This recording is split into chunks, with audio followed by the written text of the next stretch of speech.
stood in front of the bullet, lost an eye, and is still committed.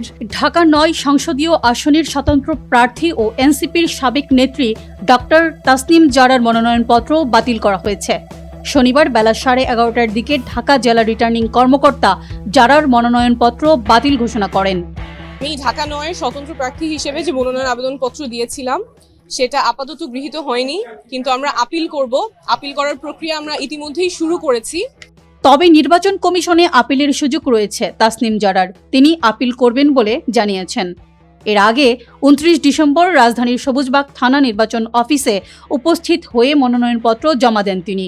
স্বতন্ত্র প্রার্থী হিসেবে নিজ আসনের মোট ভোটারের 1% সমর্থন আদায় করতে হয়েছে তাকে। হলফনামার তথ্য অনুযায়ী ডাক্তার তাসনিম জারা পেশায় একজন চিকিৎসক। চাকরি থেকে তার বার্ষিক আয় 7,13,333 টাকা। এছাড়া দেশের বাইরে তার আয় রয়েছে 3,200 ব্রিটিশ পাউন্ড।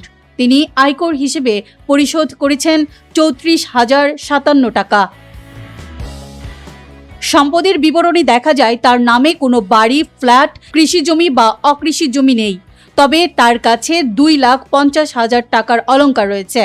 ব্যাংকে নিজের নামে জমা রয়েছে মাত্র 10,019 টাকা, আর হাতে নগদ রয়েছে 16 লাখ টাকা।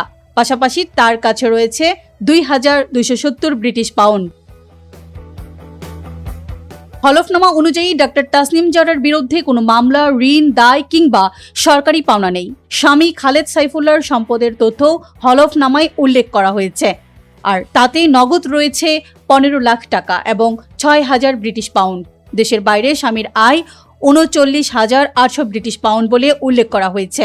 ব্যক্তিগত তথ্য অনুযায়ী ডাক্তার তাসনিম জারার জন্ম 1994 সালের 7 অক্টোবর।